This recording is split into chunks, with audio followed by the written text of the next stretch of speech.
So in the previous lecture, we discussed about multi-electron atoms, where any particular electron finds itself in the potential of the nucleus, positively charged nucleus, and the rest of the electrons. So it's no more a Coulomb force, it's no more a Coulomb potential, but then this whole complicated potential can be equivalently represented by some kind of an average central potential.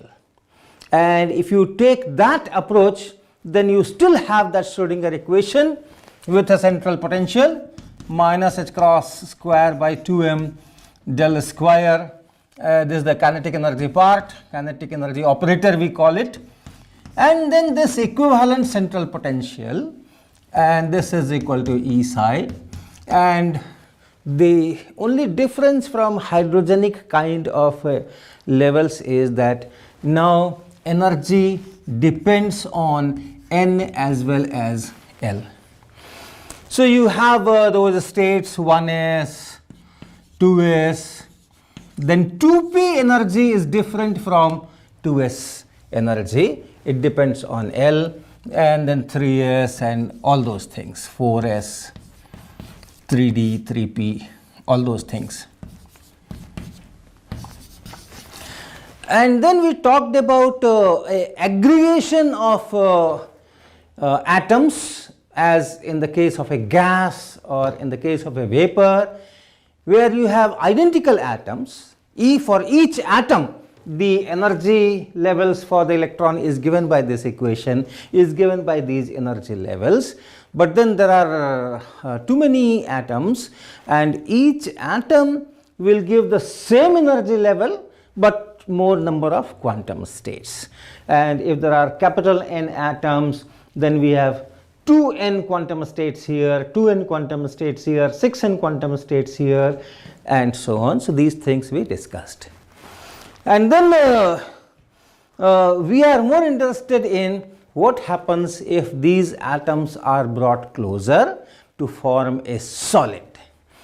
So there are various approaches that one can take to understand the modifications in this energy level scheme. If you just talking to someone whom you want to tell the things qualitatively, one idea is that if these atoms come closer,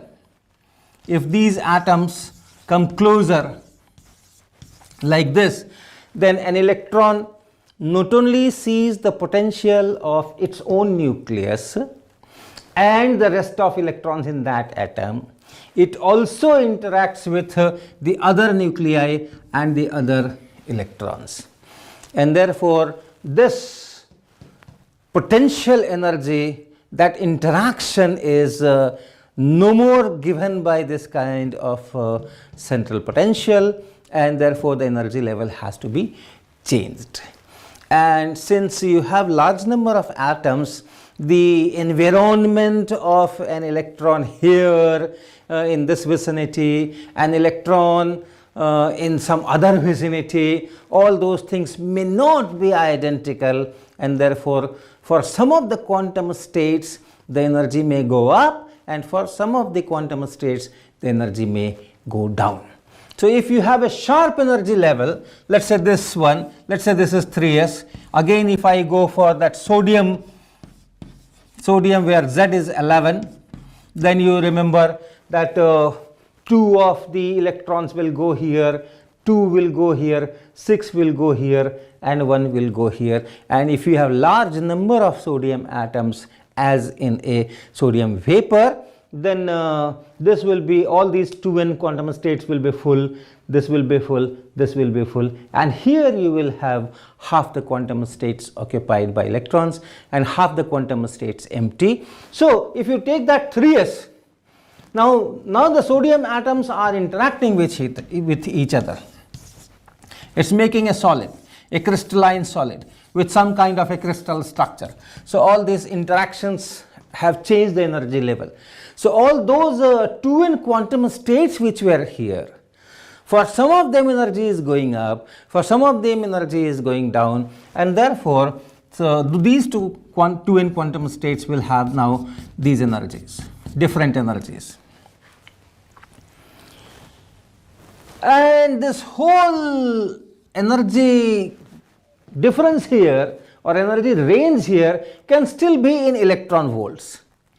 Okay, this can still be in electron volts, few electron volts. So that's the kind of typical energies. Remember, for hydrogen atom it was minus 13.6 electron volt, and then minus 10.2 electron volts, and so on. So that's the kind of scale for energy in atoms and molecules and solids. So this can still be in electron volts, few electron volts, but the number of quantum states here could be some 10 to the power 23 or so. If you take 1 mole for sodium, this will be some 23 grams. So if you take 1 mole, you have Avogadro number 6 into 10 power 23 atoms. So capital N is that. So these many quantum states in few electron volts. So the average separation between the consecutive quantum states energies will be hardly 10 to the power minus 22, 23 electron volts. 10 power minus 22 electron volts, and therefore this will just appear as a continuous band of energies. So all energies in this is there somewhere here or here or here, because that gap is so small, 10 power minus 22 minus 23 eV. So the sharp energy levels are split in bands. Okay. Similarly, you have 2p, so 2p will give you another band here, 2s will give you another band here, and so on. Obviously, if you look for that inner electrons, core electrons, then they are much less interacting with the neighbors because they are inside, and therefore these bands will be much more narrow.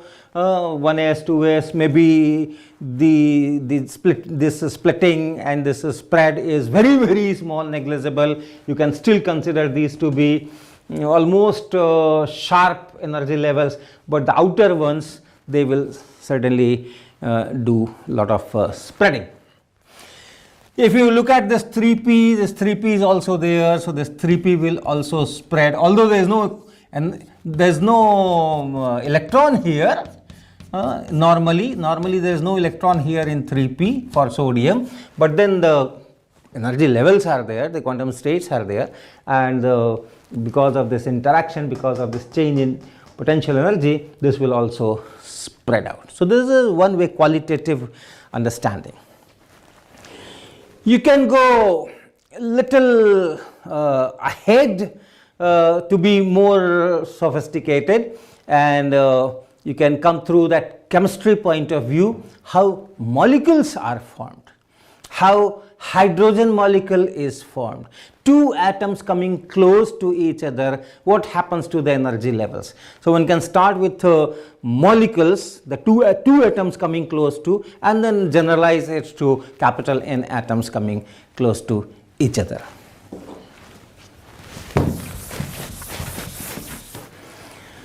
So if you take a hydrogen gas in a gas jar, in school days you must have studied how to make hydrogen gas in laboratory. You put some zinc pieces in some bottle, some wool bottle having two these necks, and then you pour dilute acid on that, hydrochloric acid or so, and then you get that hydrogen gas which you collect in a gas jar, and so on. So if you take a hydrogen gas, this is the diatomic gas.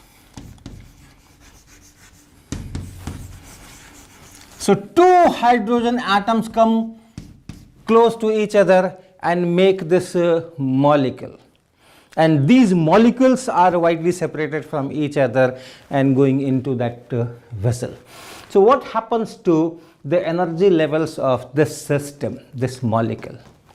So for hydrogen you have all those energy levels. One is both, if it is in ground state, in both these atoms hydrogen is in 1s. So if this is 0, energy 0, this is minus 13.6 eV, and this is 1s. For the other atom also you have the same energy, minus 13.6 eV, 1s. So that electron is here and this electron is here. Spin could be in any of the state, plus half or minus half. Now if they are brought closer, what happens? So the corresponding wave function here is, let us say, psi 1 r, and here it is psi 2 r. What is the difference? Both are 1s. So this functional form is same as this functional form. Only thing is that this r is measured from the nucleus of the first atom, and this r is measured from nucleus of the second atom. So but the functional form is same, 1s wave function. So that functional form will be the same. Now when they come close and two hydrogen atoms they form a single system, how do I write energy of this? So there are mathematical procedures to solve the Schrödinger equation in this particular case, and exact solution could be very, very difficult, but then there are methods to get almost very nice results, and one is called what is LCAO. This is known as linear combination of atomic orbital.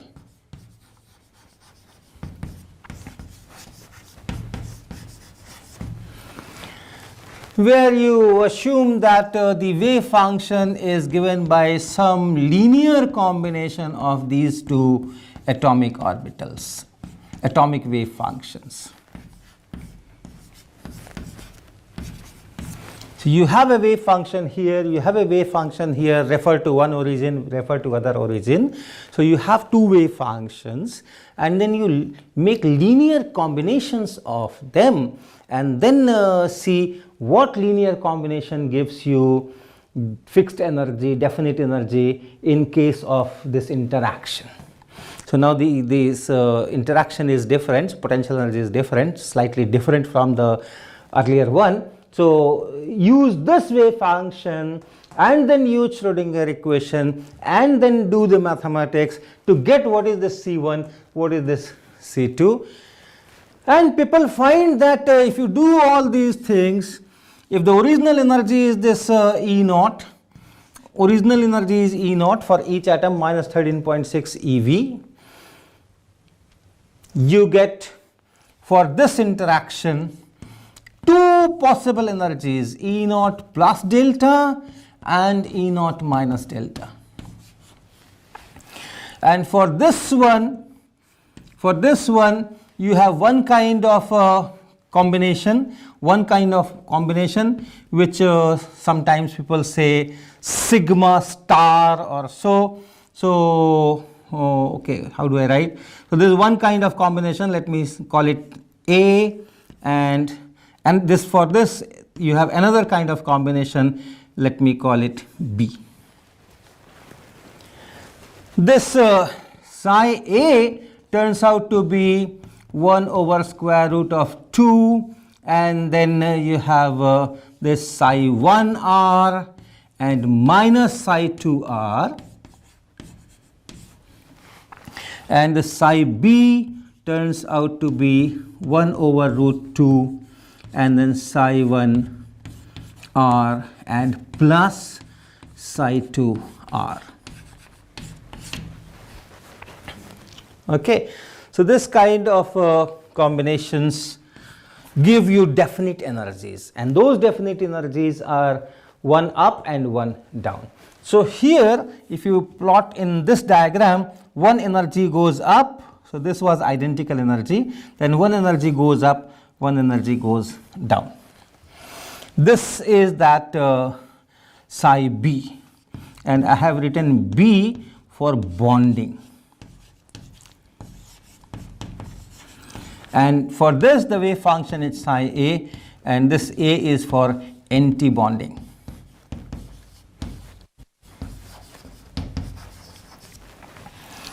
You still have 4 quantum states. You had 4 quantum states. You had 4 quantum states, 2 quantum states here, 2 quantum states here.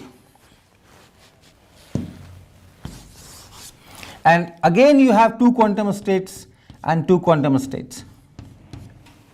So the number of quantum states remains same, but then energy, which was just minus 13.6 eV when the atoms were far apart, now the energy is split in 2 parts. One is this anti-bonding, where the energy has gone up, and one this bonding, where the energy has gone down. And therefore in ground state, to minimize the energy, both these electrons will be in this state. Okay, both the electrons will be in this state. One spin down, one spin up, that means plus half and minus half, so that the Pauli exclusion principle is respected, and these two are empty.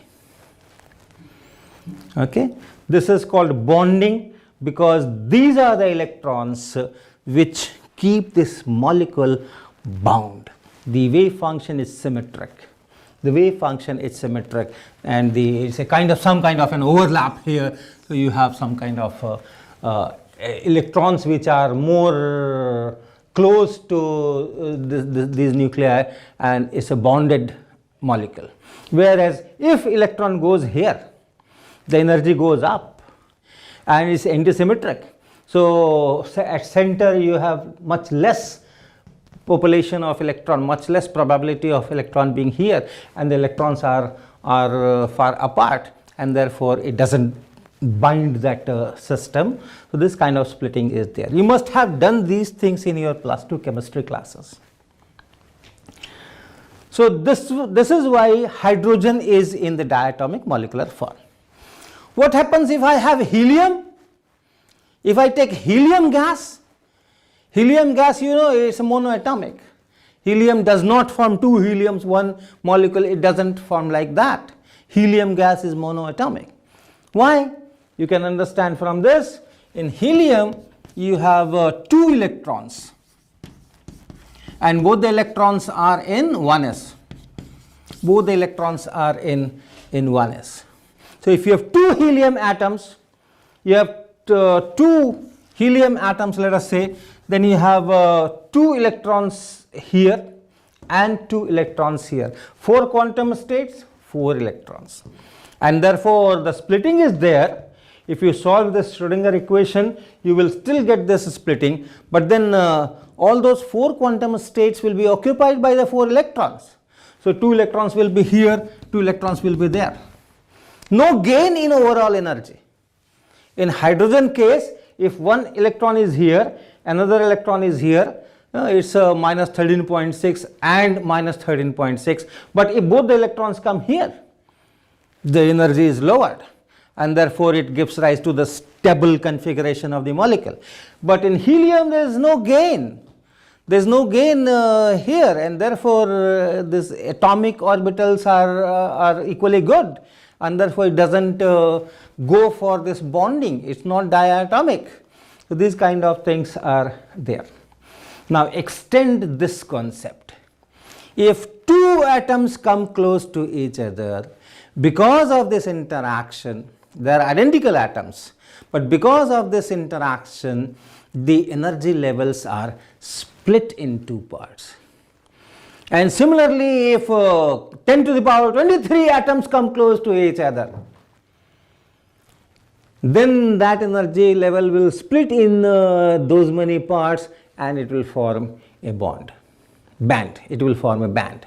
So this is another approach through which you can understand that. And then there is yet another physicist approach. You can also write the Schrödinger equation from this whole crystal. So you have an electron, and that electron finds itself in the potential of all those atoms, all those nuclei which are sitting there together with their core electrons. So ions are there, rest of the electrons are there, and so on. And since crystal is a periodic structure, in crystal the atoms are arranged in some very well regular patterns. So this potential energy function for an electron is also a periodic potential. And if you have periodic potential, and then you have a wave function, you want to solve the Schrödinger equation in that periodic potential, then you do get some wave functions which are also periodic with the period related to the period of that potential. And if you do that algebra, then also you get the similar result, that depending on the momentum, depending on what value of momentum is there or wavelength is there in that wave function, you will have energies. So energies are related to the momentum, and then there are certain energy values where you do not have any allowed quantum state, any allowed energy level, and then you have continuous variation of energies for different case. So for any given momentum, you have a continuous energy band, and then maybe some gaps are there, again you may have some energy bands, and so on. So whichever way you go, you end up with the result that if the atoms are brought closer to each other so that the electrons start feeling the presence of other atoms, other electrons of other atoms, other nuclei, then these sharp energy levels are split into energy bands. And how much will be the splitting, etc., for how much will be the splitting for 2s, how much will be the splitting for 2p, how much will be the splitting for 3s, all those details will be different for different atoms, different kinds of atoms. Z value will determine all those things. So the diagram which we drew for energies is now modified.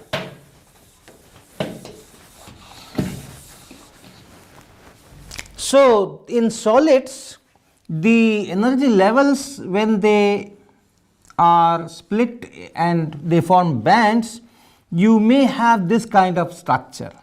Suppose this is your lowest energy level, which has hardly spread, and then you have more levels corresponding to those inner cores, which are again very slightly broadened.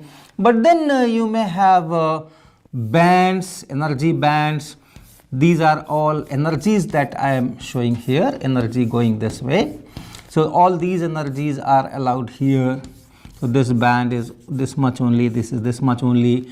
Then as you go up, the bands are more spread out. Nothing in this direction, okay, nothing in this direction. It is only one dimensional diagram. So energy is just energy, and one can count the levels, number of levels, number of quantum states, and so on. So this is how it can be. Now that means if I look for energies, we have these gaps, and then we have these allowed energies. Initially also we had gaps.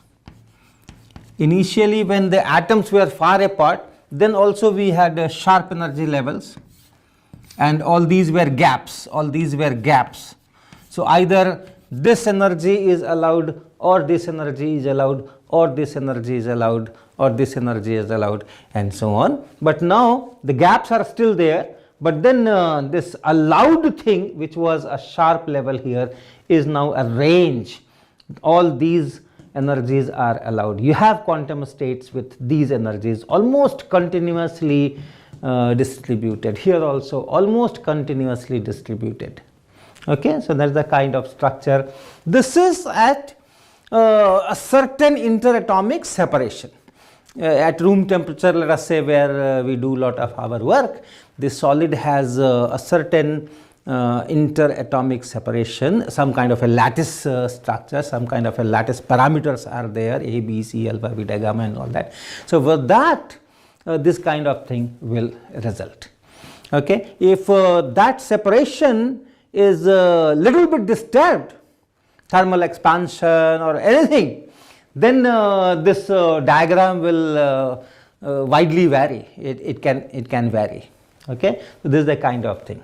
So now we have enough preparation, and we can discuss why certain material are electrically conducting, why certain materials are insulators, and why some materials are semiconductor, which is the focus of all this course.